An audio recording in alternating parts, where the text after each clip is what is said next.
What's going on, everybody? Samuel and Kim here, and I'm back with another one. I appreciate you guys for tapping in. Thank you guys so much. If you guys are watching right now, hit the subscribe button, hit the like button, leave me a comment underneath this video. Let me know what you guys want to see next. I thank you guys so much for tapping in. Today, we're going to be talking about All-Star games. We are going to be talking about former Montana Grizzly Robbie Hauck got a promotion. We'll talk about that. We'll talk about the Combine. There was a lot of good performances at the Combine last week, so we'll be talking about that. And then we got some Grizz football in there as well, a couple of FCS topics. EA Sports, NCAA has made an announcement involving their game and the amount of participants. ESPN dropped a top 10 list of the top 10 quarterbacks in the 2000s, and I think it's very interesting. I would love to know what their metric is. We're going to talk about that a little bit, but I got some great topics for you guys today, so I appreciate you guys for tapping in.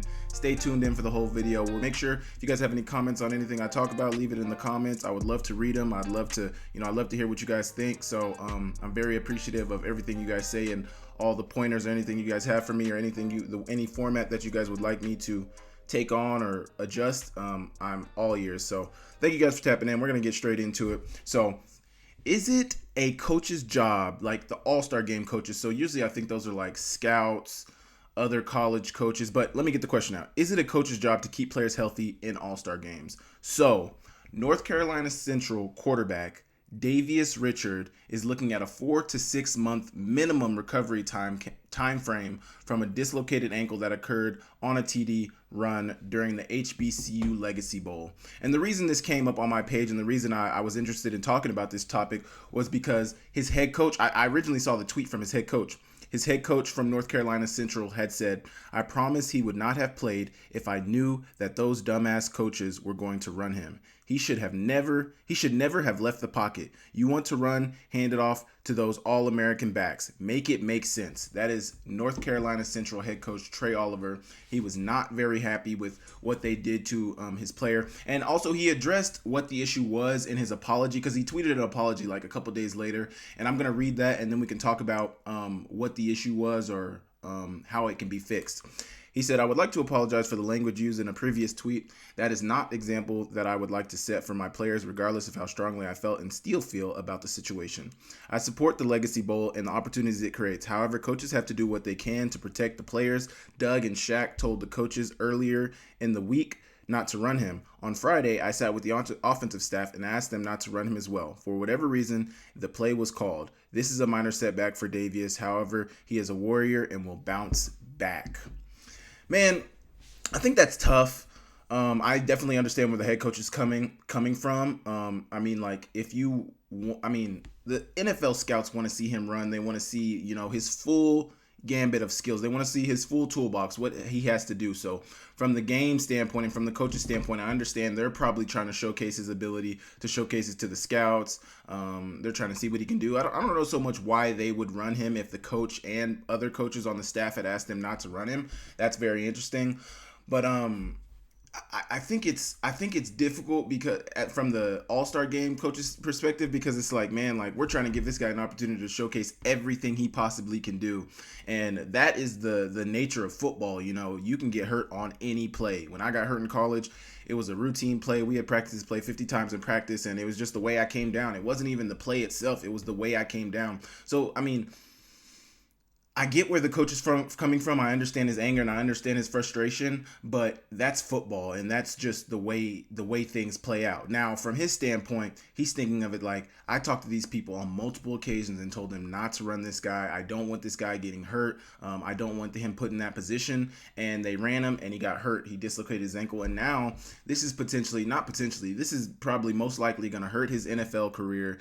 I don't want to say hurt his NFL career, but it's going to hurt his entry into the NFL. He's already an HBCU guy, so he's fighting an uphill battle from that. He's probably not getting the exposure that, a bunch of other, maybe even FCS guys or maybe even FBS guys are getting. So he's fighting against that. And then, it's just HBCU football. They see your comp. They say, oh, he's not playing against any comp. Oh, the competition's lower, which it is. I'm not going to dispute that at all. But he's already fighting an uphill battle. His coach was trying to look out for him and put him in the best position to be successful.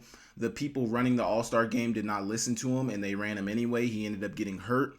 And, he had a problem with that, which I think he's in the right to have a problem with it. I don't know if I would so much go to Twitter and tweet my frustrations because I don't think that's going to get anything done, and I don't think that makes anybody look good. I understand his frustrations, and it's tough, but man, I think you got to see everybody's perspective. I mean, he's probably talked to the All-Star game people, so he probably has a better perspective of what we do. I would love to know what they said as to why they heard his advice to not run him and still ran him. I would love to know what they said on behalf of that, but I think there's two perspectives. There's two sides of this story. Trey Oliver and his staff and North Carolina Central have their own story of what they felt like took place. And then obviously the All-Star game people are going to have their own story. Hopefully they were able to come in alignment. I mean, Coach Oliver tweeted his apology online. So I'm hoping maybe he was able to talk to somebody within the HBCU Legacy Bowl to be able to get those things ironed out. But hate to see somebody get hurt in an All-Star game like that, especially when they're looking to take their career to the next level, go professional, play in the NFL. And this is just going to hamper his training process. Is going to hamper, his pro days. He's not going to be able to have a pro day now. He's not going to be able to go to I think if they probably already had the HBCU Combine. He probably was there, or if they did have it, he's probably not going to be able to, if they haven't had it yet, he's not going to be able to go to that. So there's just so many things, opportunities that he's missing out on now that really sucks. And you can tell that his coach is feeling that. That's why he tweeted out with emotion. He tweeted out what he tweeted out. So hopefully Davius Richard is able to bounce back from this and have an amazing NFL career, have an amazing professional career wherever you land at. Good luck to you. And you guys let me know in the comments what you guys think about that. Former Montana Grizz football safety Robbie Hauck elevated from special teams assistant to ST coordinator at Portland State, now coaching tight ends instead of nickelbacks. He has shown he's knowledgeable and ready to be a special teams coordinator. That speaks to who he is and his work ethic. Where I'm getting this information is from Frank Gogola of, I think he works for 406 Montana. I actually don't know where Frank works. No, he works for the Missoulian, right? I don't know. Somebody in the comments can let me know who Frank works for. But that is from Frank. And, man, that's really cool for our Robbie. Robbie's been in coaching now for 2 years. He got out of coaching in 2022. He got out of playing in 2022. I was kind of surprised. I mean, I know he's a little undersized, so not super surprised that he didn't do a pro day or pursue professional football. But obviously we all know Coach Barnum at Portland State really loves Coach Hauck, and obviously they have a good relationship. So I don't think anybody was surprised to see Robbie get the job there last year. But my question is, how long before we see Robbie become a head coach?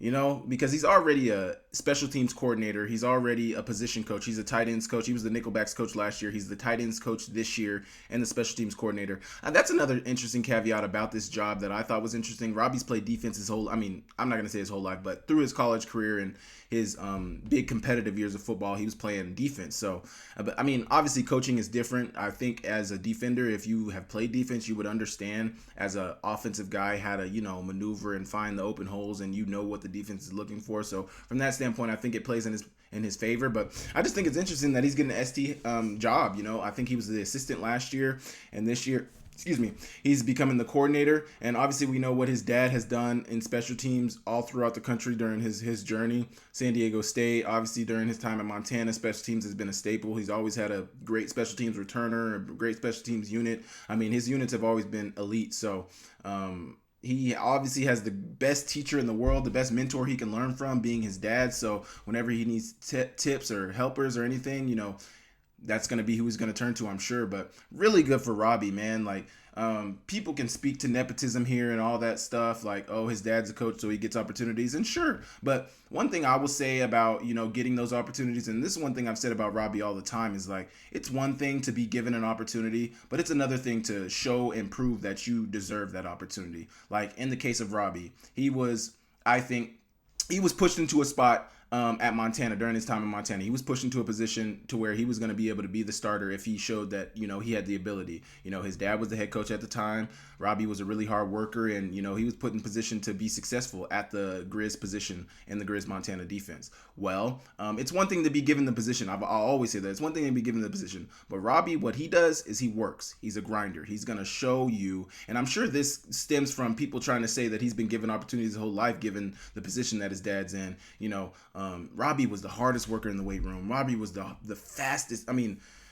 winter condo drills, he was the best. Defense, he's during practice, he's running through every drill. He's laying it on the line every play, every rep he gets, he's putting it on the line, and I respect the hell out of that. Robbie was a grinder. Robbie was a hard worker, and I respect anybody who's willing to work.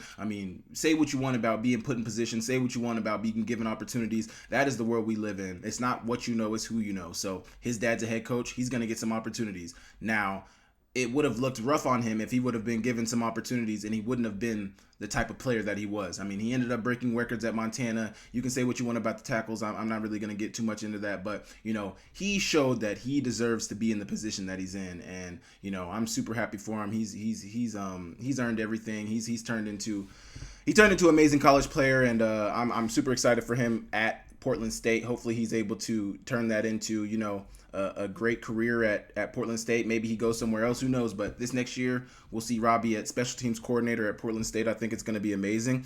One other question I had that came to my mind when I saw this, do you guys think Robbie and Coach Hauck will ever coach against each other as head coaches? Like, first off, my first question was, how long before Robbie, if he wants to become a head coach, who knows, but how long before Robbie becomes a coordinator or the head coach? And then my next question would be, when do you think, if and when do you think Robbie and Hauck will play against each other? I think we're kind of on the back end of Coach Hauck's coaching career, so and Robbie's on the beginning of his coaching career, so we might never get to see it, who knows, but I think it's interesting to think about, and I think it brings up some interesting discussions when you talk about where Robbie is in his life, and where it's how he's turned it into something great, so good luck to them this year. I don't know if I don't have Montana's schedule in front of me right now. I think Montana might play Portland State, but if they do, hopefully the Grizz are able to get the best of Portland State, but hopefully Robbie coaches a great game. But I'm sure a lot of people will be tapped into Portland State and their special teams unit.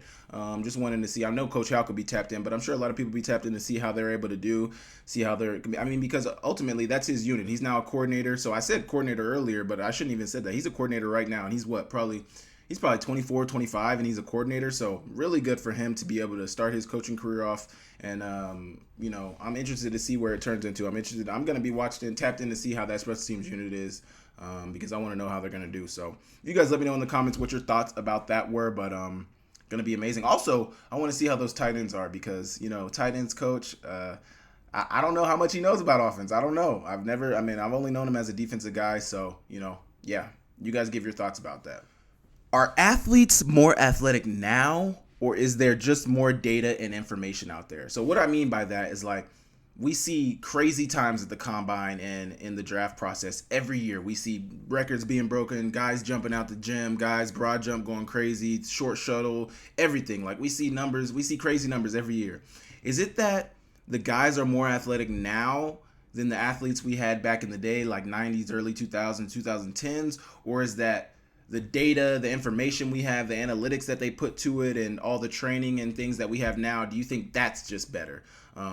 I would say it's a little bit of both. I think the athletes are a little bit better now than they were then. I think kids are playing way more sports now. I think kids are being much more active at a young age. Well, I don't know. It's kind of hard to say, because I feel like obesity is also on the rise as well. So I think kids are much more active. I think kids who are active in sports are playing multiple sports, are doing multiple things, but also, like, they're getting with trainers more at a younger age, which is very interesting. In this in sports psych, we study that a lot. We've studied that a lot, and I've read a lot of papers about kids, choosing sports at an early age and how that can lead to burnout and all these different things. But we don't have to get into that. We see kids getting trainers much earlier now. 7-on-7 is a big thing. That's getting kids ready for the game and, seeing the game much more often. I think there's just way more resources out there for kids to be able to improve their game and play at a higher level. Like, I was just talking about sports psychology. There's sports psychologists now. That wasn't even a thing 10, 20 years. It was a thing, but I don't think many athletes were privy to it or were working with these specialists on a regular basis. Now, you have stories on ESPN talking about during the national championship, J.J. McCarthy is working with a sports psychologist on the regular, working on his mental fitness and, all of these things that on the mental side of the game that lead to him having the year that he had and winning the national championship, So I think resources like this are way more prevalent, and people use them more often now, but I also would say that there's a little better athletes now. They're a little faster, they jump a little higher, they're a little taller at birth. They're growing faster. I think it's very interesting. Like, I got this graphic right here. So you got this graphic talking about the top 40-yard dash times by position, and this is just ridiculous. Like, the slowest time on here is a 4.92, which is a lineman, which I think is still a pretty fast time for a lineman. Then the D tackle, you have a 4.78, like, crazy. I mean, just think about 2 years ago when we saw Jordan Davis from Georgia. He ran like a 4.7 at 300 and something pounds, like, ridiculous. Keaton Slovis, 4.55. We've seen faster from a quarterback. 4.33 from a running back. I think Chris Johnson, CJ2K, I think he ran a 4.24, somewhere in the 4.2s. Xavier Worthy, 4.21, super fast. Devin Culp, that's a tight end, 4.47. Edge, 4.46. I think we see a lot of edge rushers run pretty fast. Linebacker, 4.43. Cornerback, 4.28. Safety, 4.4. But I just think it's crazy because it's like a lot of these. I mean, these are just crazy times, and I think it was awesome to see the graphic and see it up close and personal, to see how fast some of these guys are. I mean, this time right here by Braden Fisk, if you watch some of the drills he was doing and the rate of speed at which he was doing it, I mean, this guy is absolutely ridiculous. I'm interested to see where he's going to go. I don't know where he's projected, first or second round, but I'm sure it's pretty high. And after he tested at the combine, I'm sure that's just going to elevate. But crazy fast times by a lot of these guys. I just thought it was very interesting that, to see some of those times. And I mean, especially that defensive tackle time, I thought that was pretty crazy. But guys are getting faster. Guys are getting bigger. The league is obviously loving it. I mean, speed kills. That's something I've always said. Speed kills. That's not my saying, but I've always said that because it does kill. And it's a saying that I heard a long time ago. And it's very true. Speed kills if you got it. You can do a lot of things with that. So they're trying to get the fastest, biggest guys possible. I think the way they see it in the NFL, and this is what I think the way they see it in the NFL is like, if we got a guy who's super fast, we got a guy who can jump out the gym, we got a guy who can do all the things physically, we don't really care. I mean, to an extent, because obviously they're watching film and obviously they're watching if these guys have the baseline, have the skills to be able to, sit at the table. But I think they're just looking for baseline athleticism, over the top athleticism. Is he fast? Can he jump out the gym? Can he do all these things? All the rest, we just got to get him in the building. We can teach him to do what we want to do as a receiver, as a corner, as a D end, whatever it is. We can teach him. We have the coaches, we have the infrastructure to be able to teach him what we need him to know.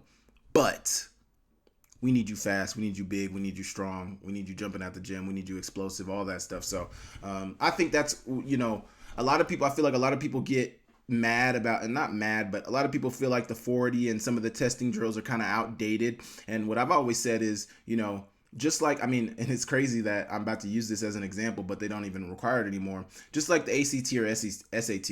As a high schooler, I took the ACT. I know a lot of my teammates and friends through college had taken the SAT, but that's just like, the NFL Combine is just like that, or pro days are just like that. You take this ACT, you take this SAT. This is now, we now have a baseline for where your knowledge stands at, or where your educational knowledge stands at on these subjects: math, reading, science, all those things. We have a baseline. So where your baseline is at determines if we're going to let you into the NFL or not, determines if we're going to draft you or not, determines, that's what they're looking at with the combine, so you can get mad about the 40, you can get mad about all these things. That's a baseline for athleticism, explosion, strength, change of direction. That's a baseline for all that stuff. They're looking for that. So that's the baseline. Then what is I feel like is the next step in the determining process is like, obviously they've already been looking at film and they've already been studying all of that, but you get the baseline measurements: speed, athleticism, explosive, strength, all that, change of direction. And then we look at the film. I think the film actually comes first. It's the film. We break down your film, but then we get you at the combine and we're going to get a baseline to see if your film lines up with what these numbers say, or we're going to see if these numbers align with what your film says. Either or, both ways work, but, they're trying to marry the film with what they see in the drills, and they're trying to marry what they see in the drills and see if it aligns with what they see in the film. So say you got a first round receiver, he's catching everything, doing everything great, but then he comes to the combine, he runs slow, his change of direction doesn't look great. I think that's the battle that a lot of these GMs and organizations play. It's like, So his film, he's got 1,500 yards, 15 touchdowns, and on 90 receptions. He's balling out he's balling out of control. But then we get him in the drills, and it's like, where is everything that we saw on film? So I think it's a really hard job as a talent evaluator in the NFL to judge based off of these drills and stuff, because a guy could test out the gym, a guy could be super athletic, a guy could do everything right, but then you draft him high, you get him in your building, and next thing you know, he's not so much what you thought he was. And I don't think, there's a bunch of professionals out here who are professionals at analyzing talent and seeing what guys work for what organization. That's what GMs are for, that's what the scouting departments are for, that's what all of those people do. But, I think it's a really hard job.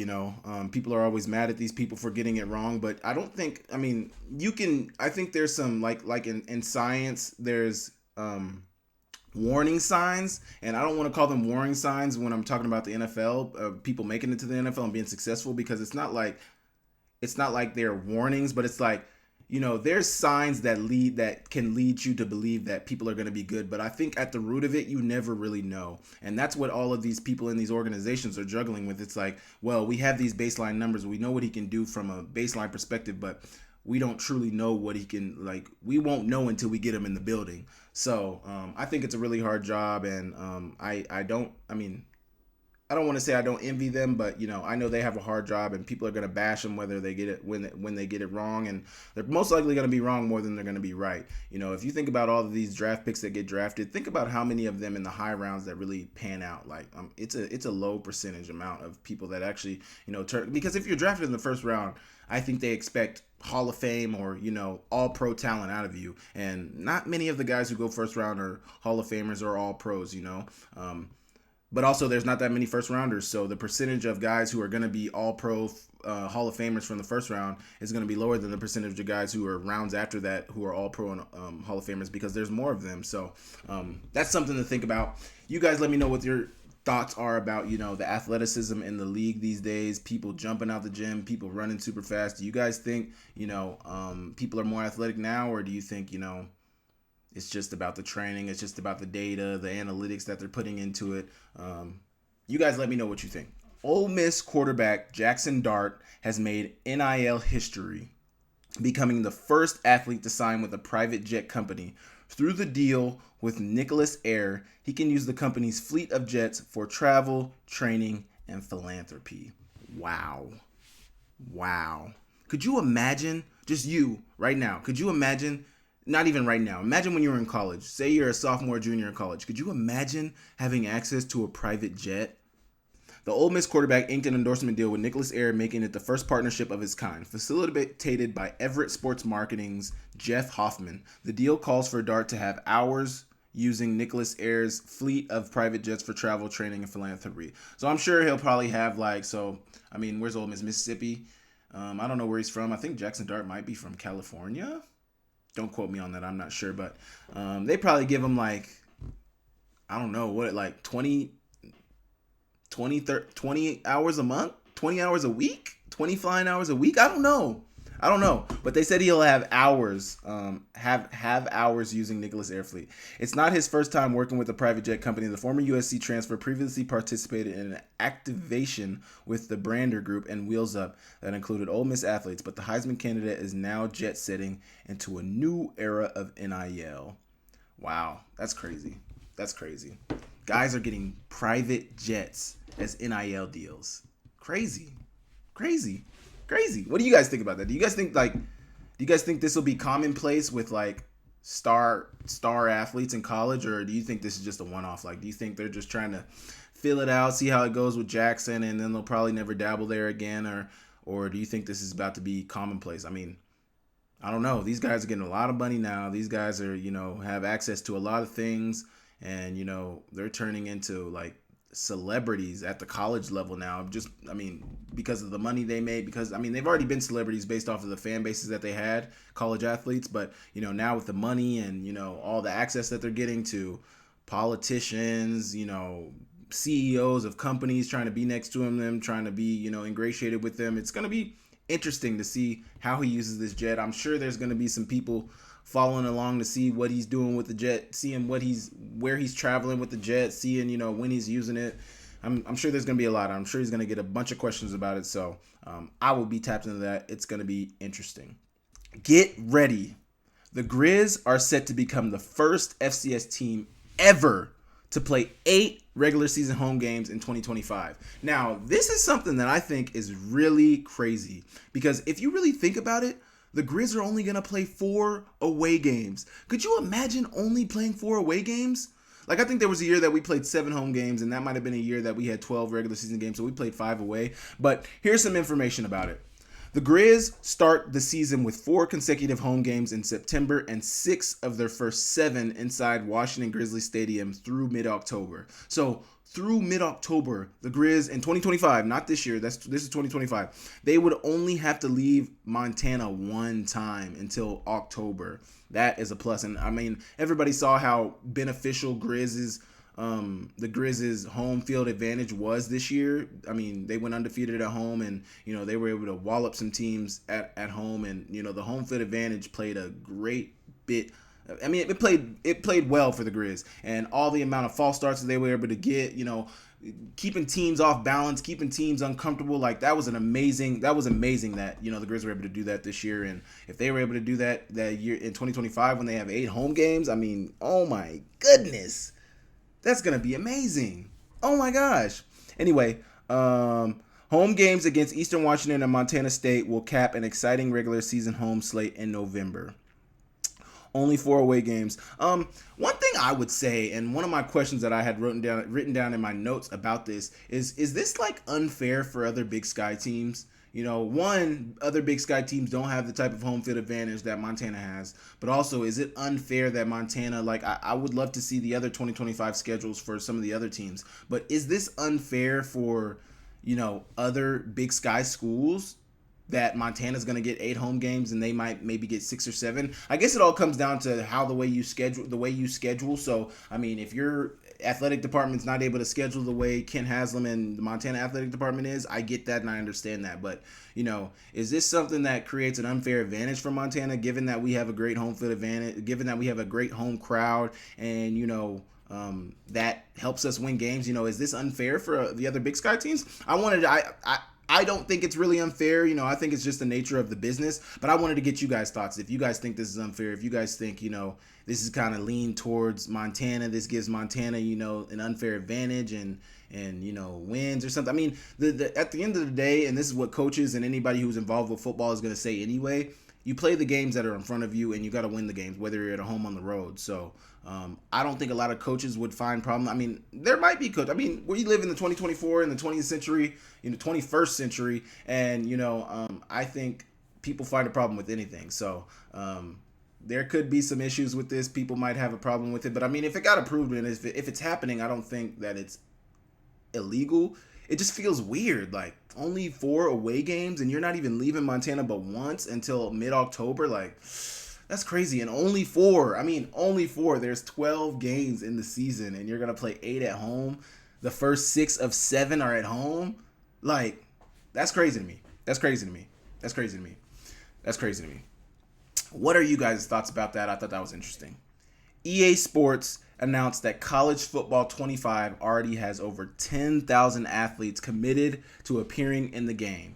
I mean, this is just like I said last week. There's a bunch of players out there who are just going to sign up and sign the dotted line because they are happy to make that $600. They are more than happy. Like, you're going to pay me to be on the game and I'm a third string? Like, why would I even waste my why would I even what? Like, I'm signing up right now, and most likely if I was in college and I was supposed to get $600 for the game, I wouldn't even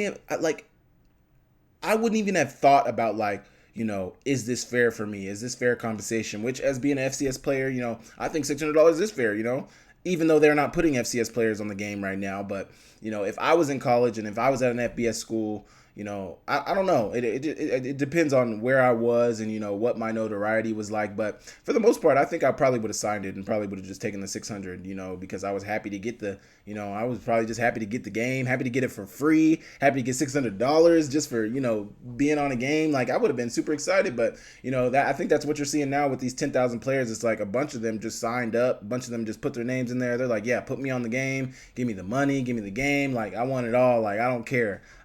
And That's what I said. A lot of you guys should have no problem with the 600. But there's a lot of players out there in college football who I think do deserve more than 600. You know, I don't think everybody deserves fair compensation, deserves equal compensation for the NCAA game. I think there are players who deserve more. And part of me wants to say, like, yeah, you should be grateful that you're on the game. Like, just be grateful. But, you know, the other part of me is saying, like, you know, these guys are going to be profiting off these players. These guys are going to be, you know, they're going to be making money off their name, image, and likeness, you know, more than what they're going to be paying them. They're going to be making too much money to justify paying some of these players $600. That's what I'm going to say, and that's how I'm going to put it. This game is going to be making way too much money. This EA Sports is going to make way too much money from this game for some of these guys to only be making $600. So I think, you know, that's what they're trying to help out with the ambassador program that I saw that they're doing, you know, picking some ambassadors, some college football players who they want to be ambassadors, who are going to make more than just $600. So that's going to be very interesting. But man, 600, 10,000 athletes already signed up. They're excited for the game. You guys let me know if you think these guys are jumping into the game too early, signing it too early. I don't think they're signing it too early. I think they're doing exactly what I thought they would do. But yeah, you guys let me know.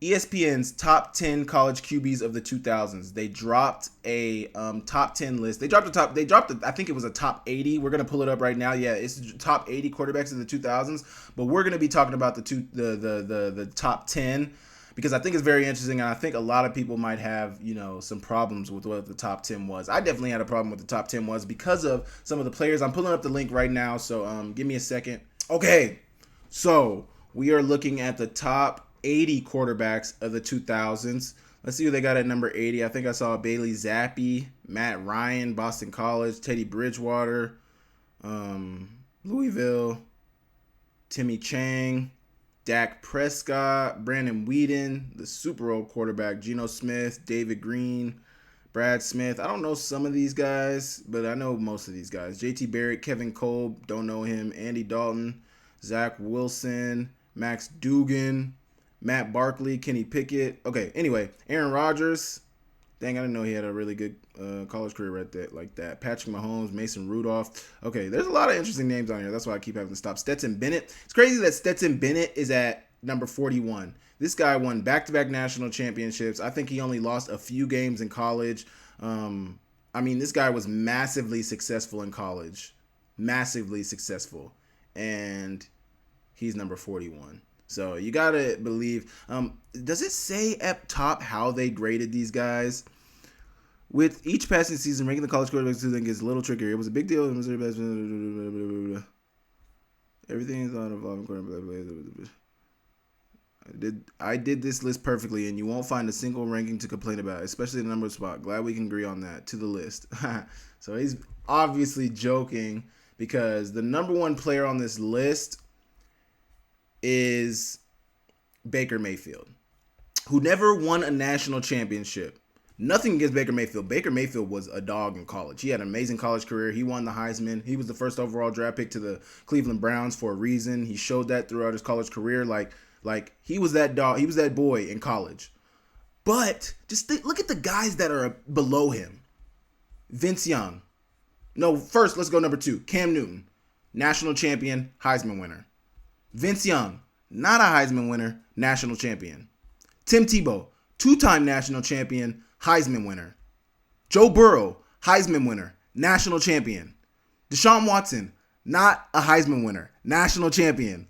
Kyler Murray, Heisman winner, not a national champion. Lamar Jackson, Heisman winner, not a national championship. Marcus Mariota, Heisman, not a national champion. And Robert Griffin, not a national champion, but he won a Heisman. So I just think that the 4 or 5 that he put directly behind Baker Mayfield is absolutely ridiculous to me. Baker Mayfield was a dog in college. Amazing college career. Dog, moxie, all of it. Love it. He's got a statue at Oklahoma. Like he did the thing. Like he was a walk-on coming into, what was it, Texas A&M?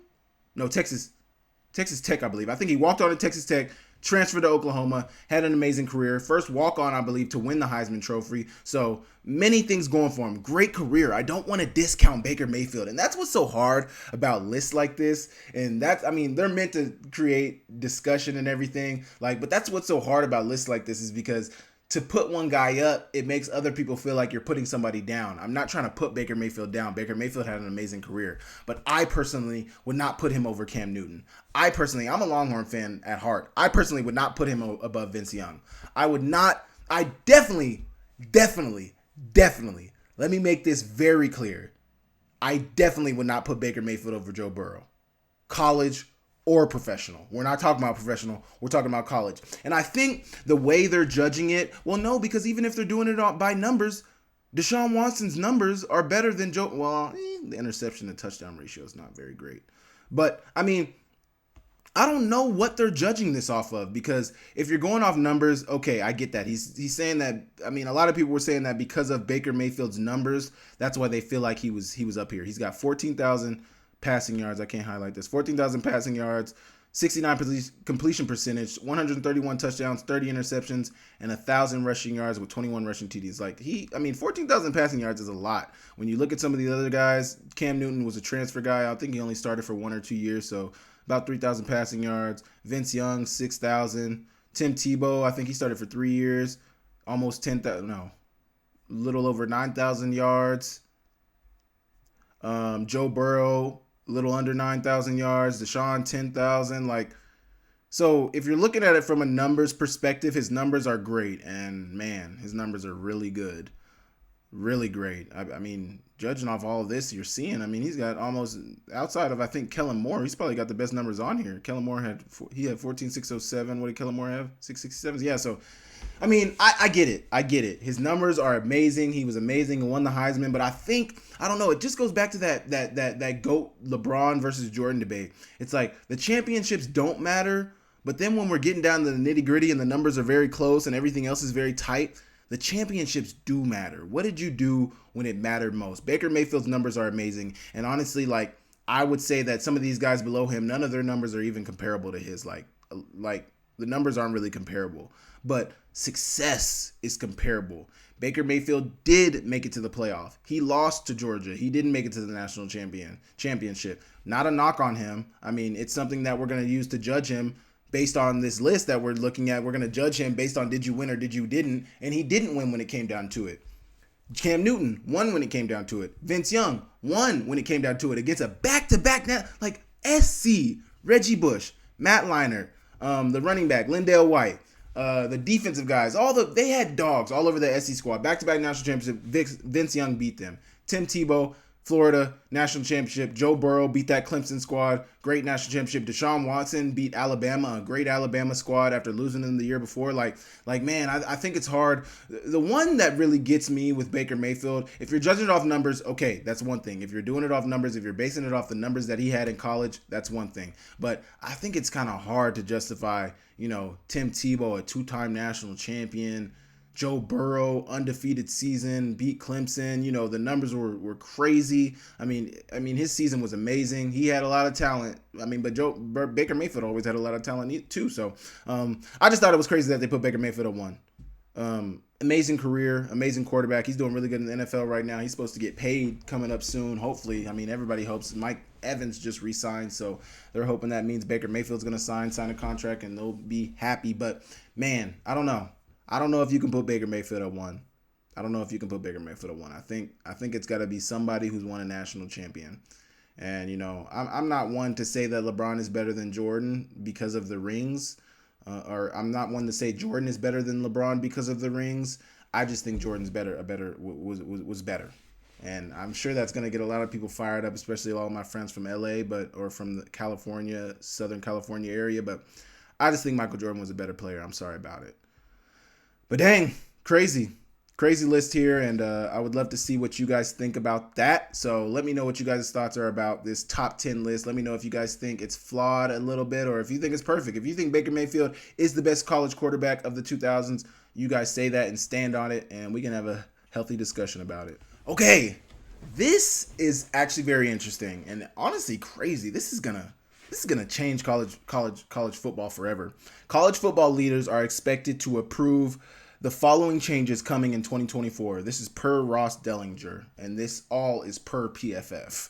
Helmet communication. So like I think they're put a mic in maybe the middle linebacker or the safety, strong safety, whatever you want to do, and the quarterback's helmets.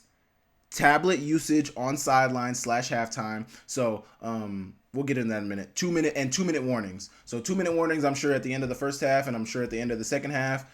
Tablet usage on sideline and halftime. Now, one thing I would be interested in knowing, and this is something that I don't think a lot of people know, is like, so you have the tablet on the sidelines. They're Windows, Microsoft tablets in the NFL, and I can't remember what we use in the USFL, but I think we use Windows, Microsoft in the USFL as well. But what a lot of people don't know is in the NFL, the tablets that they use, those are just cut-ups. That's not actually video. They're not watching video. They're looking at cut-ups, and I believe it's like one cut up at the snap of the play and then another cut up like 3 seconds after the snap or like 2 seconds after the snap or something like that. But like, I believe it's only pictures. They're not looking at video. In the USFL, we were looking at video. We were watching full video. Like we were just looking at the film like we would the day after the game or, the week leading up to the game. We were looking at regular film. In the NFL, it's different than that. So my question would be, is this going to be image cut-ups of, the play, has the way they do it? Are they going to do it the way they do it in the NFL, or are they going to do it like high school / college? Because I remember or high school / USFL, because I remember in high school, we would have our huddle film on the sidelines. Like we would have updates of our film on the sidelines. Maybe you can say that's because I went to the biggest high school in Oklahoma.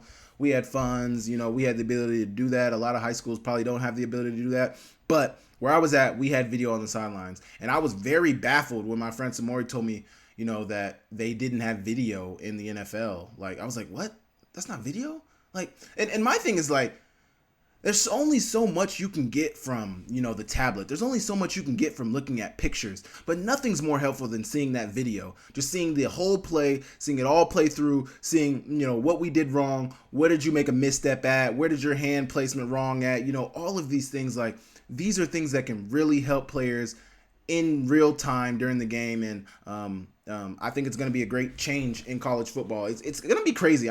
These players obviously, some of these changes are probably sparked from the Michigan situation that happened this last year and Coach Harbaugh and all of the cheating scandal or whatever they wanted to say. I'm sure a lot of these changes have come from that, but this is going to change.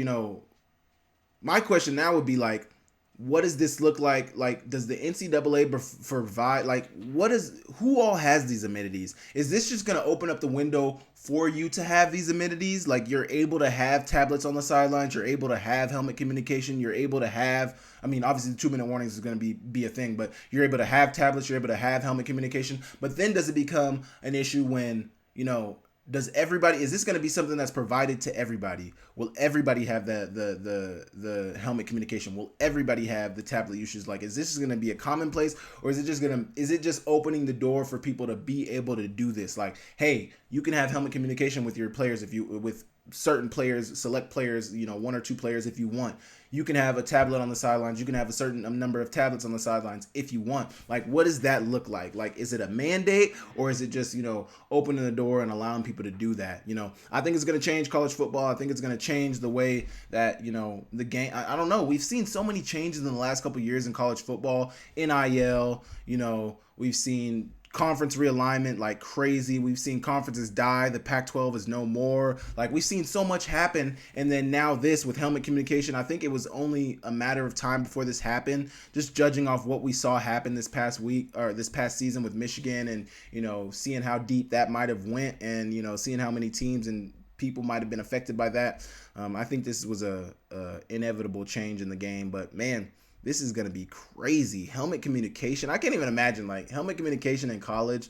I would love to know what that's going to look like and how soon that's going to be put in, and, what all it's going to look like. What is it going to be like? What is it going to be like? Okay, I only got 2 more topics before I get to my questions that I got asked this week. there's a lingering sense that the NFL still wants to get 18 regular season games. And I'm gonna read a few quotes from his article that he wrote. The first hint of it came when Browns GM Andrew Berry explained on PFT Live that Cleveland and other teams are proposing a delay of the trade deadline by 14 days, from the Tuesday after Week 8 to the Tuesday after Week 10.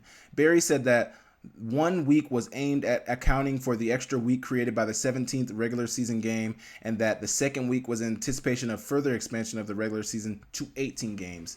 Man, 18 games would be crazy. I mean, I think 17 games is already crazy, and I think a lot of the players in the NFL think that 17 games is a little much, but 18, I mean, I think it was hard for the league to get 17 games, and I don't know how they make the switch to 18 games now. But one thing that I saw that Mike Florio said that would be very interesting with this 18 game proposal was this. At one point when the NFL wanted to go straight from 16 to 18 games, someone floated the idea of 18 games with players appearing in a maximum of 16 each. Now that would be very interesting. I think that could work. 18 with a maximum of 16. I think that adds more, there's a lot to talk about with that, but 16 to 18, floated the idea of 18 with player maximum of 16. Maybe the 18 game comes with a caveat that in addition to a bye, no player can play more than 17 regular season games. There probably would be an exception for quarterbacks, kickers, punters, and long snappers. Yeah, we could understand the exception for the players who aren't really taking a beating like that, so I get that. But man, I mean, if you're talking about any 18 game model, like if you're talking about doing 18 games and you're talking about a model that could potentially work and could potentially, work for the players as well, an 18 game season with 16 games maximum, appearing in 60, you have to appear in 16 games maximum. No player can play in more than 17 besides, quarterbacks, snappers and stuff. I think that could actually work. They're already playing 17 regular season games right now. If you go to an 18 game season, I think that helps the corporations out, that helps the NFL out. Obviously they're doing this for money. Everything they do is about money. So they're trying to generate more revenue, have more games, have another weekend that they can sell games, sell, all of these TV slots for. They're trying to make more money.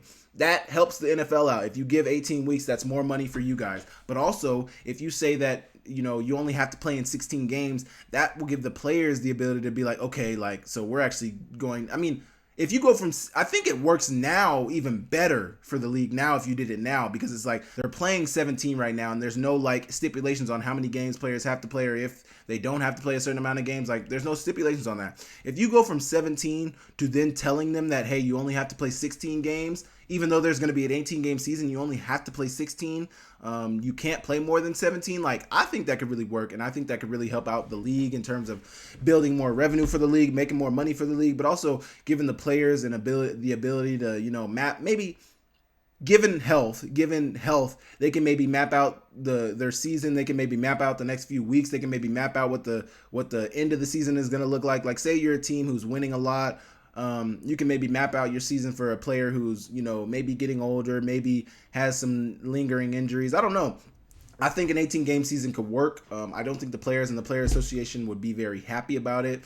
But if you're looking at it from a business standpoint for the NFL, that proposal that Mike Florio just said, or the proposal that he said was floated out there, I think it'd be interesting. Mike Florio finished his article with, the question then will be whether the league will eventually, if not inevitably, try to go with 20 games and no preseason. Because I think what they floated out there now with the 18 game season is there's 3 preseason games now. There used to be 4. There's 3 now with the 17 game season. If you go 18 game season, you're going to go down to 2 preseason games. He's saying, when does the season go to 20 and no preseason games? And I think the CFL is around 20 regular season games. If I'm correct, I think the CFL is around 20 regular season games, which is a ton of games. I mean, if you guys have never played football, one football game can, and if you're playing good, a good amount of 50 to 60 snaps offensively or defensively, that can do a lot to your body. You feel tired, you feel beat up, depending on what position you're playing. There's a lot that goes into that game. There's a lot of preparation that goes into that game. There's a lot of everything goes into that game, and you feel a type of way physically after that game. So 20 games would be crazy. And I know obviously there's a model out there. If the CFL is already doing it, there's a model out there. There's obviously less teams in the CFL. There's only 9 teams in the CFL, so that's something to think about as well when there's 32 teams in the NFL. So Man, 18 game season could be great for obviously the NFL people. I don't think the players will be excited about it. What do you guys, as fans of NFL football, or fans of football, what do you guys think about a 20 or 18, an 18 or 20 game season? Do you guys think it could work? Do you guys think it'd be something that'd be very successful?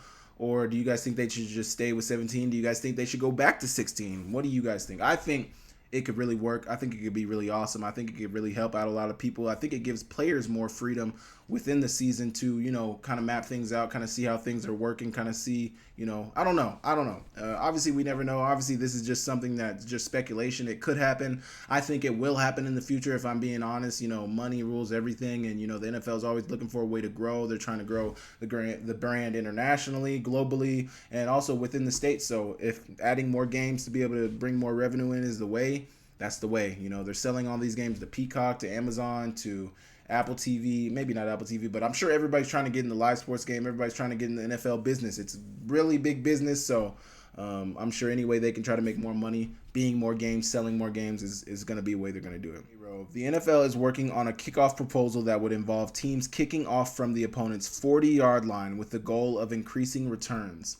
Now, this is pretty interesting because this is very similar. The way it's... Okay, let me read you the rules first. Here are some of what involves per Albert Breer. No player except the kicker and returner can move until the ball is touched. If the ball doesn't cross the 20-yard line in the air, it's treated as out of bounds, and the receiving team gets possession at their own 40-yard line. If the kicker kicks the ball into the end zone on the fly, a touchback results in the ball being placed at the 35-yard line, as opposed to the previous rule of the 25-yard line. The essence of the idea is to increase returns, which will also be reducing space and speed in the play, addressing a major issue that has led to more injuries. Now, this is very interesting, and I don't know how many of you guys are tapped into spring football or the XFL, but this seems very similar to the way the XFL did it. I don't know if they had the rules governing, like, if you kick it over, it's a touchback. If you kick it too short, it's we're getting it here and there, like it's played as a out-of-bounds ball. But, kicking it from opponent's 40-yard line. So they're kicking it from their opponent's 40-yard line. So the ball's not even traveling that much. So it's really like a pooch kick. You're really just like sky kicking it over. It's really just a kick to set up the return. This is them trying to incentivize the return to come back into the game.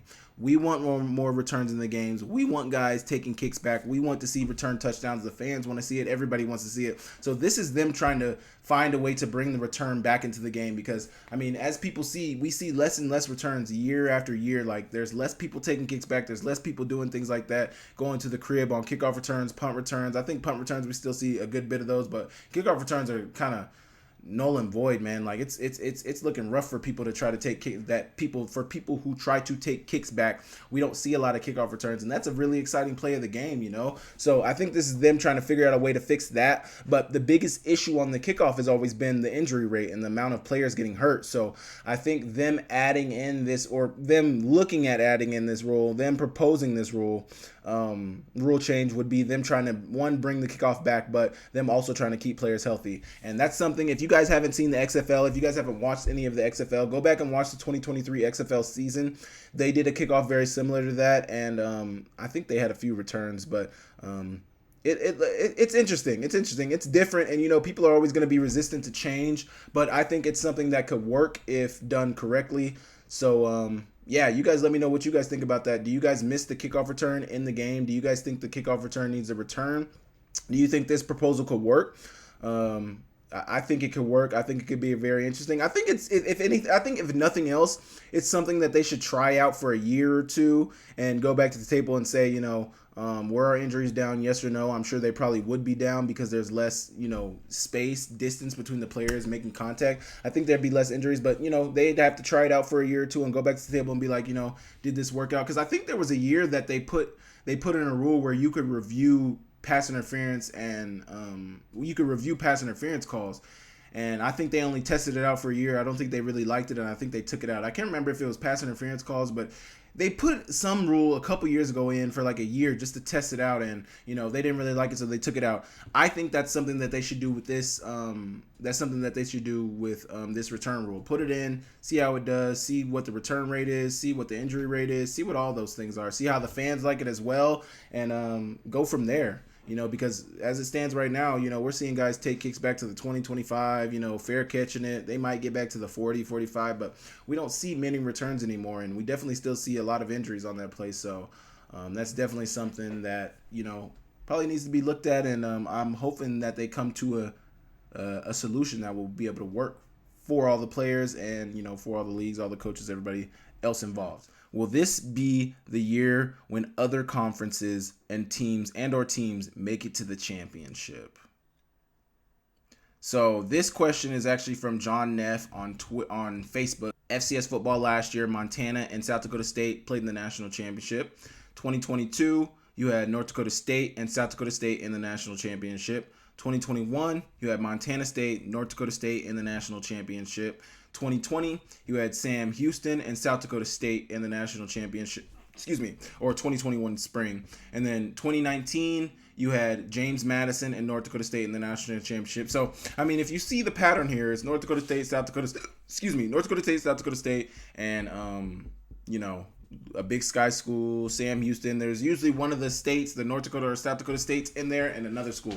Will this be the year that other teams win, other conferences and or teams make the championship? So let's think about what I just said. Sam Houston was in the Southland, I believe, or Big South. I think they were Southland. So Southland has made it in let's say the last 5 years. Big Sky has made it in the last 5 years. Missouri Valley's made it in the last 5 years into the CAA. So that's 4 conferences. I think the FCS is 13 conferences, 12 or 13 conferences. Man, I don't know. I don't know if this is the year. Who's going to step up? Is Furman going to be the team to step up in the, what are they? Gosh, Southland? What conference is Furman in? I think they're in the Southland. Or Big South, one of those two. But, somebody's got to dethrone the 2 top guys. Furman had a chance to not the 2 top guys because Montana hasn't won a national championship, so let me clarify that for everybody out here. But the 2 top guys being, the 2 that finished this year, Montana or South Dakota State, or the 2 top guys that have been the top for some time, North Dakota State, South Dakota State. Somebody's got to dethrone some of these guys who make it to the national championship every year. Like Furman had an opportunity to dethrone Montana. They weren't able to do it. There was teams that had an opportunity to dethrone North Dakota State. They weren't able to do it. Montana State could have dethroned North Dakota State. They lost. Montana was able to dethrone North Dakota State. They weren't able to dethrone South Dakota State. You see the same teams every year. Some CAA teams are going to make it. Some Big Sky teams are going to make it. Some Missouri Valley teams are going to make it. And it's going to come down to probably the CAA, Big Sky, and Missouri Valley, one of those 3 conferences. That's just how I've seen it during my time. I think some teams can make it. Like we saw Sam Houston over the COVID year make it. And I don't think they were usually one of the teams who were towards the top of the FCS. But, they caught fire during the COVID year and were able to win a national championship. Good for them. But just thinking about the landscape of FCS football, I can't really see anybody outside of the MVC right now. Just as it sits right now, I don't really see anybody outside of the MVC or Big Sky making it to being able to compete, because I just see the Big Sky and Missouri Valley. I just feel like in totality as conferences, especially the MVC, they're just so ahead of the competition. Like if you just look at the amount of recruits, the recruiting, the talent that is willing to come and play for those schools. You want to play somewhere where you're going to win. And when you look at some of these conferences, I know they have great history within the FCS division, but when you look at as of late in the last 10 to 15 years, a lot of these conferences haven't really been super successful. So I don't know Jeff. I don't know Jeff or John Neff. I put the names together. I don't know John. I don't know if we'll see other conferences or teams make it to the championship this year. I don't know if that's going to be something that we're going to be able to witness just because of the dominance of the Big Sky and the Missouri Valley. Now, I have stated this year that I think it could be a down year for the Big Sky. I may be wrong about that, but I could see the Big Sky having a down year this year. I could see the Missouri Valley really having a down year too. The conferences, that's the thing about the Missouri Valley and the Big Sky as well. The Big Sky, I think, fields 12 or 13 teams. The Missouri Valley, I think, fields 12 or 13 teams as well. The conferences are so big. There's so many opportunities for a team to make it out of those conferences because they're so big. That might also be a reason why those conferences have been so dominant over the years. But, no. To answer your question, John, no. I don't see any other conferences winning the national championship this year, or win conferences and or teams make it to the championship? Well, I don't see it happening, but I will say this is kind of a hard question to answer because, it's so hard to tell right now. All you're really basing it off of is their last year's performance and what you think they will do this year. So it's kind of hard to judge, but I don't think, and I don't really see any other conferences. I think, and I'm going to go, this is freaking March, early March right now, and I'm going to say that there's probably going to be a Big Sky or Missouri Valley team that's going to win the national championship. Book it. Book it. I'll stand on that. And if I'm wrong, please come talk to me. But I hope I'm wrong so you guys can make me feel dumb. But I don't see another conference making or winning the national championship this year in 2024. And we will see how it plays out. But I see a Missouri Valley or Big Sky team making it. You guys let me know in the comments what you think about that. I'm sure some of you other conferences are not going to like that. But that's just how I feel, man. I'm sorry. Okay, now it is time to answer fan questions. I got quite a few questions. Some of them I'm not going to answer because I've answered them in the past week. So if you guys can, go back and watch those. But I'm going to be answering the fan questions, and we'll get into it right now. The first question is from Seamus Manley. He asked 3 separate questions, so we're going to answer them in order. How would you feel about a week 1 bye? How did you feel about bye weeks in general, and where they were best to be? Man, early season bye is the worst. I think in 2019 or 2021, we had like a week 3 or 4 bye, and then, you're playing the rest of your game straight after that. So an early season bye is definitely the worst type of bye week to have. How did you feel about bye weeks in general? Bye weeks are whatever. I had an interesting relationship with bye weeks under Coach Hauck because, I specifically remember my senior year. I'll give you a story right now. Excuse me. My fiance mentions this story all the time. So her sister, my fiance, she has 2 twin little sisters. They're 6 years younger than her. One goes to the University of Montana and one goes to the University of Boise State. They're juniors this year, I believe. They're juniors this year, I think, in school.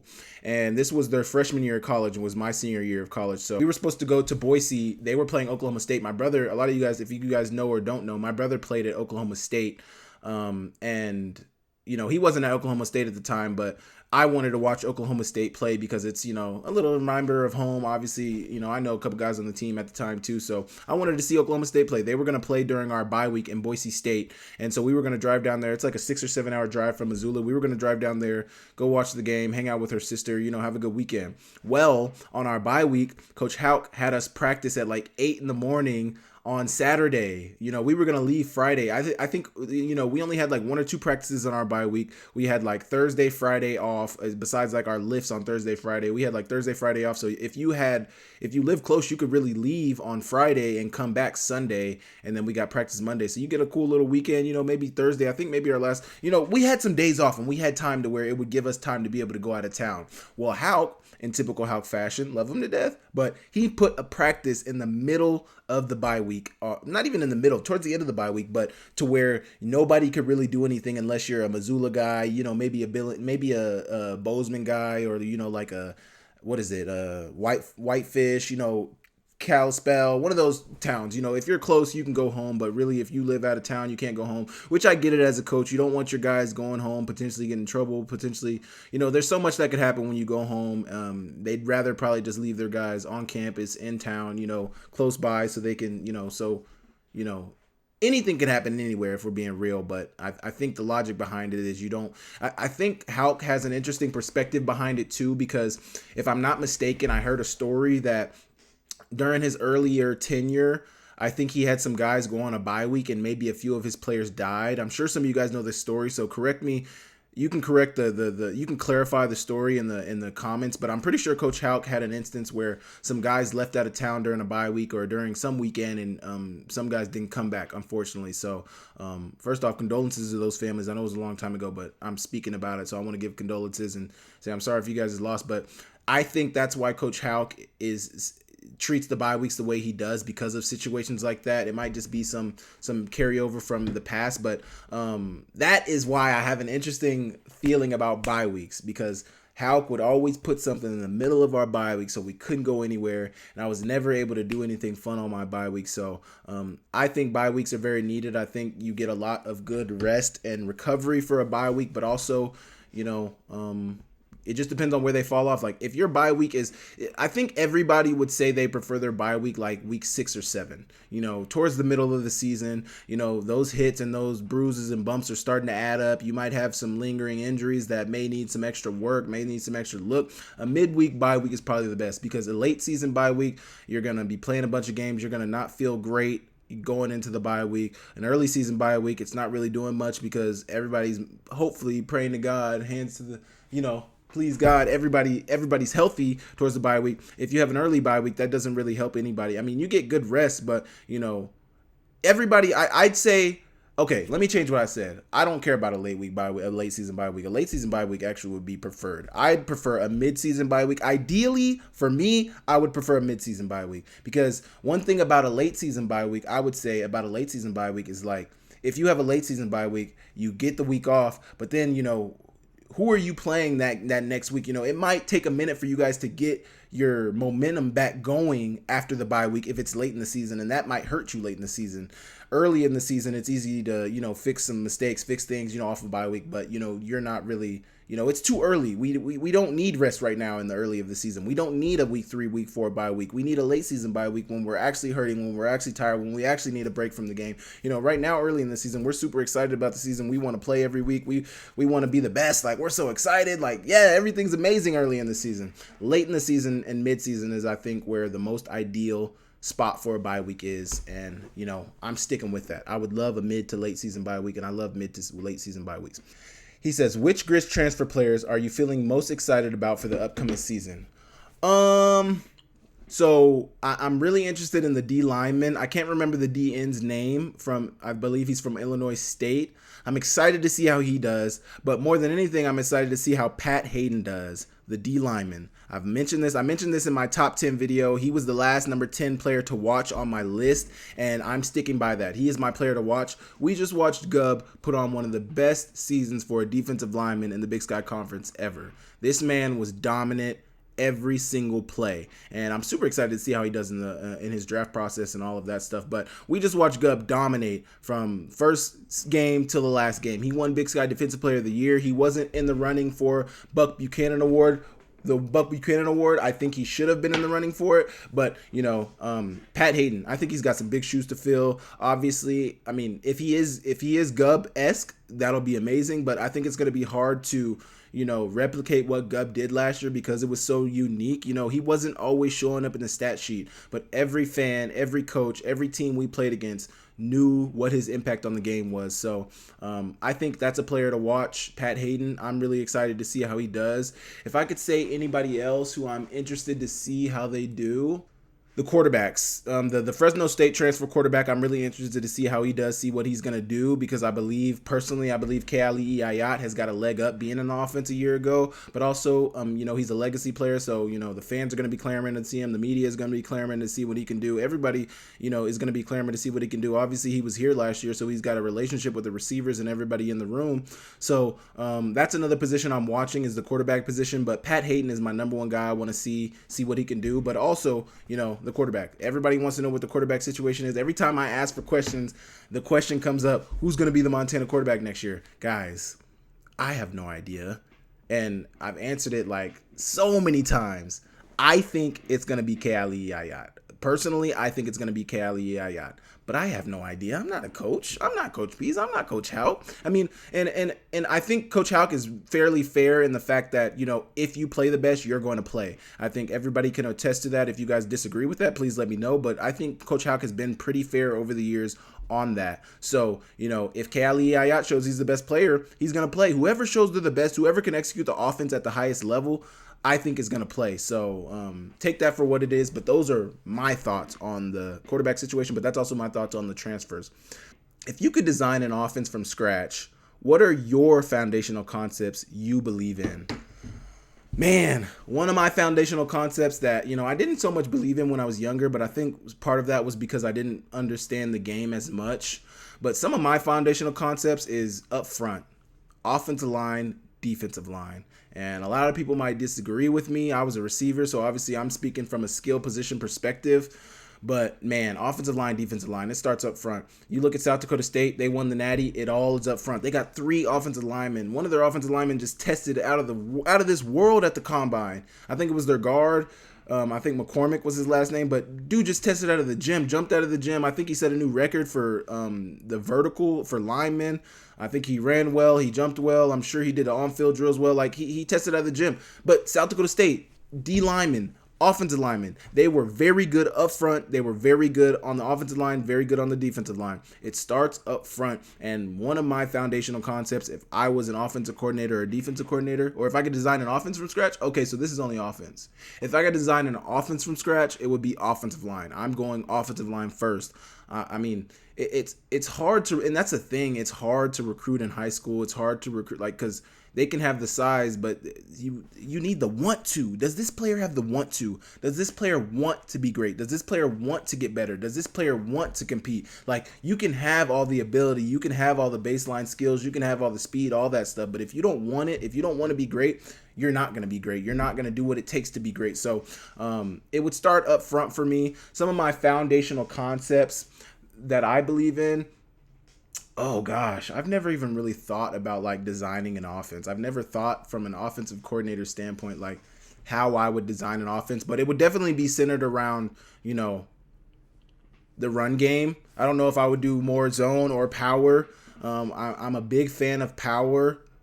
I think I might have to center it around some power concepts, you know, running downhill. I need a good running back, you know, somebody. I mean, and that's the thing is like, I think part of my offensive scheme, the way I would scheme it, would be based off of the players I have. So if we're saying I have every player I need, every player I want, my offensive line looks good, like personnel-wise, my team looks how I want it to look. I have the receivers I need. I have the running back I need. I have the quarterback I need. I have everybody I need. Simply from a schematic standpoint, we are starting up front. We have to be successful in the run game. So my offensive scheme, the way I would run it from the beginning was, what does our run game look like? Can we run the ball? Can we run power effectively? Can we run zone effectively? Can we get outside the tackles? Can we run outside zone, you know, stretch? Can we run all of those things successfully? But my concepts would be power run game. We are going to run power. Shout out to Coach Walls. Shout out to Coach Harper. We are going to start by running the freaking ball. RTP, run the power. That would be my first foundational concept, is downhill run game, power run game, in between the tackles run game. We're going to be a physical team up front. My foundational concept would be very similar to Hauck. We are going to hit our opponent in the mouth every play, and that is the foundational concept. Physicality, aggressiveness, and domination. That has to be the foundational concept of, I mean, I really love how Hauck has done that. Like dominance. We need to dominate our opponent every single snap. That's the foundational concept. Now, passing game, I want a run game. The run game, power run game. That's the concept in the run game. Power run scheme. Now, offensively, I mean, passing game wise, we want to be able to hit those shots. So that's why the run game is so important. We need a power run scheme. We need to be successful on the ground so that we can hit shots over the top.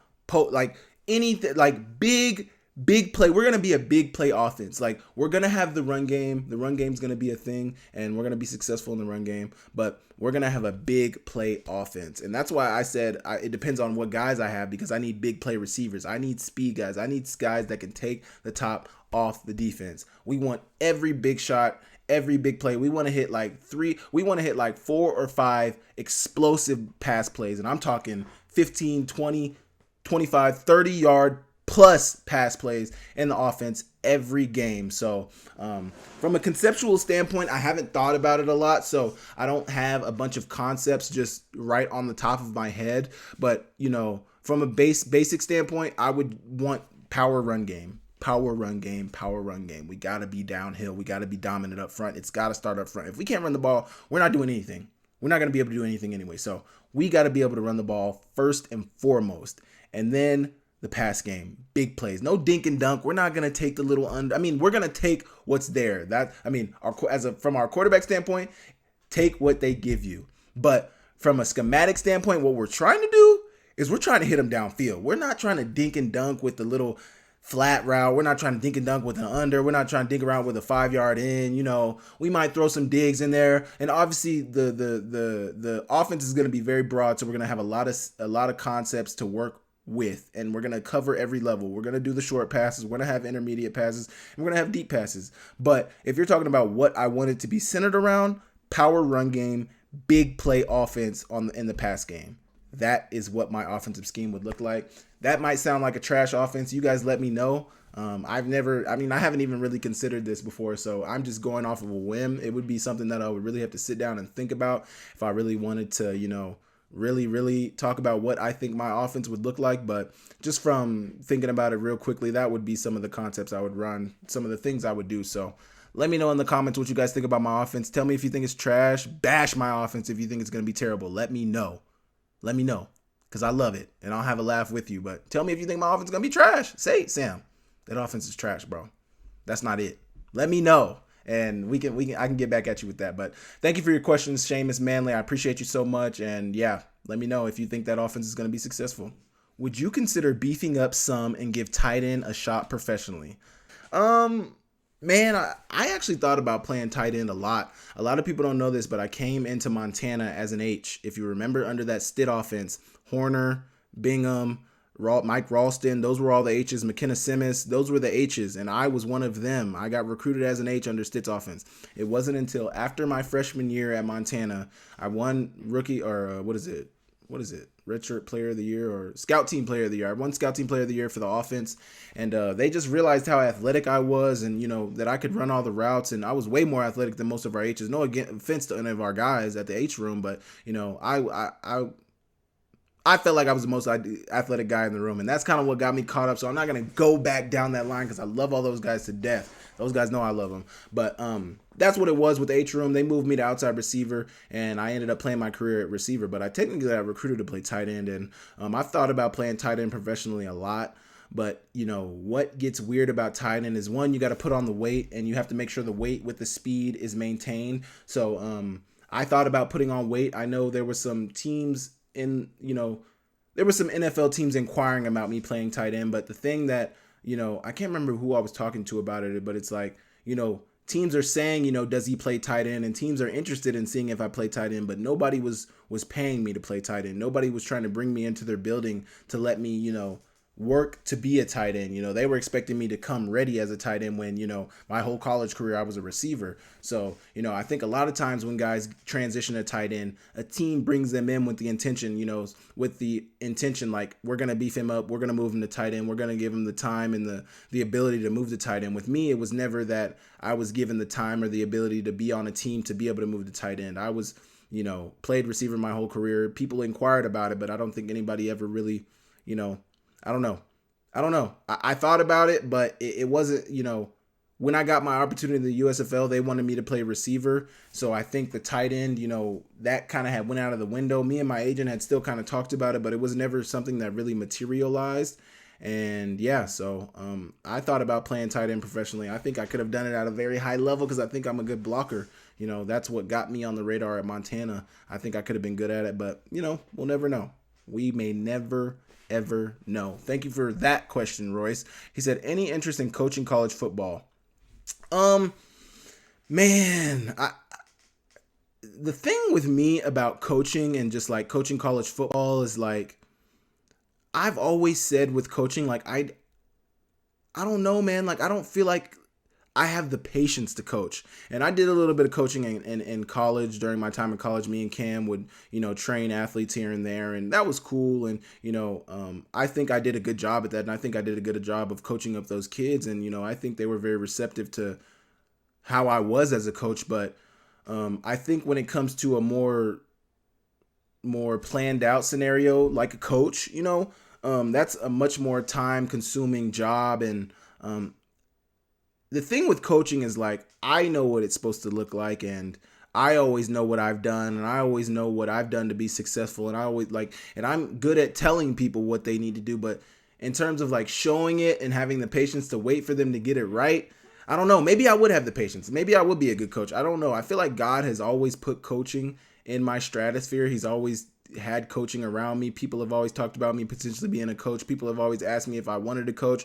I've gotten multiple offers to coach high school and college football in Montana and across the country. I've been reached out to, at least I can think of, at least on 3 or 4 occasions, of people offering me coaching positions, whether it be this past fall, whether it be last fall. I've had some opportunities out there to coach, most of them being on the college level, but I've had opportunities, and I think God has just led me in a different direction. But I've thought about coaching a lot. I've thought about coaching college football a lot, and there is interest there from me.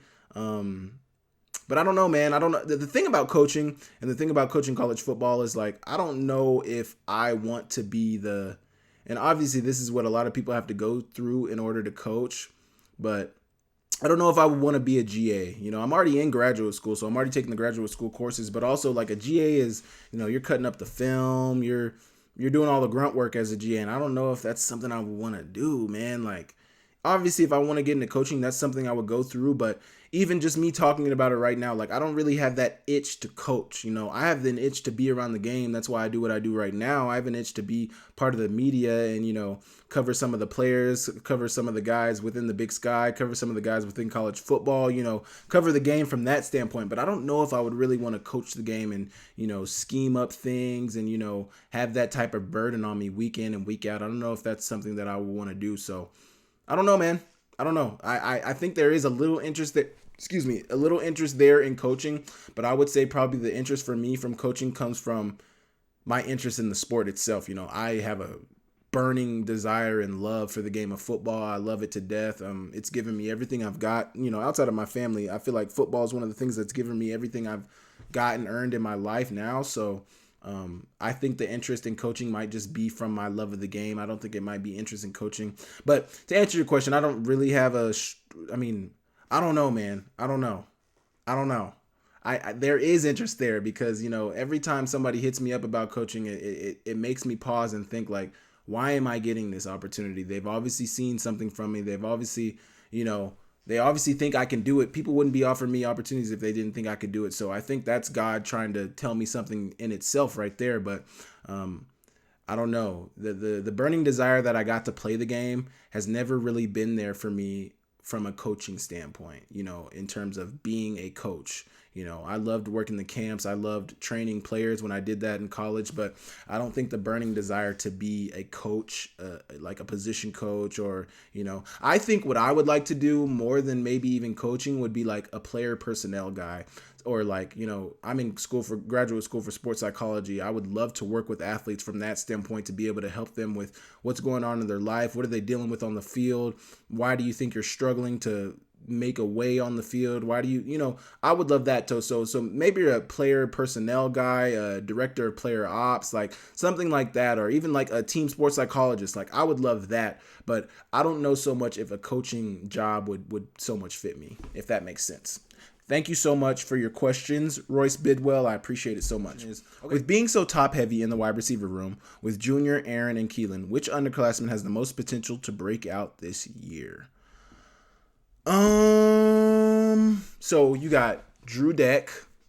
Outside of Junior, Aaron, and Keelan, you have Sawyer Racanelli. You have Drew Deck. I don't know so many of the freshmen, but Drew Deck, in terms of guys that are coming up, Drew Deck, Ryan Simpson, and Sawyer Racanelli. But Sawyer, I don't think is a young guy. I think Sawyer's like a junior or a senior. But Drew, who has the most potential to break out this year? I would really say, just based off how they do the reps, I don't even know who our backup guys are on the outside. Like, they really only play Aaron Jr. and Keelan. And then Racanelli, I think, plays all of them, so he floats around. And then Simp gets in sometimes, Booby gets in sometimes. But I'm going to go on a whim and say Drew has the biggest potential to have a breakout year. Drew plays that slot position. I could see him getting a lot of burn in 10 or 0 personnel, being able to, make a way on the field when we have 4 or 5 receivers on the field. He could be able to make a wave. I think Drew has the potential to have a breakout year from that standpoint. I really do. We saw him a little bit. We saw him make a really tough sideline catch. I think it was against the Cats. Almost had a fingertip breakup from Rylan Ort from Montana State, number 26, the safety. He almost had a breakup, but Booby made the great catch, tight positioning on the sidelines, toe drag, everything, like really good catch. So Booby is the guy who I could really see having a breakout, or Drew is the guy who I really could see having a breakout year. Just given the way they run their offense, if they run a lot of 0-0-1 or not even 0-1-0 or 10 personnel, I could see him being able to get on the field and make a way. And then God forbid injuries, he would be next man up. Him or Sawyer would be next man up. So yeah, I could see one of them having a breakout season, Sawyer or Drew, but I'm going to say Drew, I think, could have a breakout year. And who do you see popping off at Pro Day and making an NFL roster? Gubb. People might say he's a little undersized, but, I think his dominance and the impact that he had in college, especially his senior year, being Big Sky Defensive Player of the Year, and then just like when you turn on the tape with Gubb, it's impossible. And that's the thing with FCS guys, and this is why I think Gubb is going to make it in the NFL. Not only make it in the NFL because he has the work ethic, because he's a grinder, because he keeps his head down, because, he does everything right. Gubb does everything right. But outside of that, what scouts are looking for from FCS players in order for them to be drafted, not picked up, but drafted. And I don't know if Gubb will get drafted. I don't think he will get drafted, actually. He probably won't get drafted. But what scouts are looking for from FCS players is, are you dominant? Because they deem it a lower level of football. It is a lower level of football, but they deem it a lesser level of competition, which I would agree. It's probably a lesser level of competition. Because of that, they want to see you dominate the competition. So are you head and shoulders above your competition? I think Gubb fits that description. He dominated every opponent he played against, double teams, single blocks, like nothing was good enough for him. He was winning play in and play out. You can look at the film and see that. So I think he has the biggest chance to make an NFL roster, and I think he can honestly probably test well. I think he'll lift well. I think he'll run well. I think he's got good change of direction. I think he's got good speed. Like for a bigger guy, a big D tackle, I think he does everything well. So I think that's a player who could, one, not only make an NFL roster just because of his temperament and who he is as a player and then the dominance that he has had. Obviously in the NFL it's going to be much different, but he was dominant at the FCS level. You can't dispute that. He was a dominant player. I think he fits the billing of what they're looking for an FCS player to come to the NFL. And then, I think he could have a really good pro day. So Gubb, I've been singing Gubb's praises since this past season. I mean, I've been singing his praises since he's been in Montana. I've loved his work ethic. I've loved his mentality, and, it just came all to fruition this year. But he's the player I could see definitely, making an NFL roster and having an amazing pro day. Thank you so much, Nick Piper, for your 2 questions. I appreciate you so much. Make sure you guys ask me some questions next week. I'll be sure to answer them, and I thank you guys so much. Okay, that is going to do it for my video today. I appreciate you guys tapping in. Thank you guys so much for tapping in, patronizing my content. Thank you guys for viewing my channel.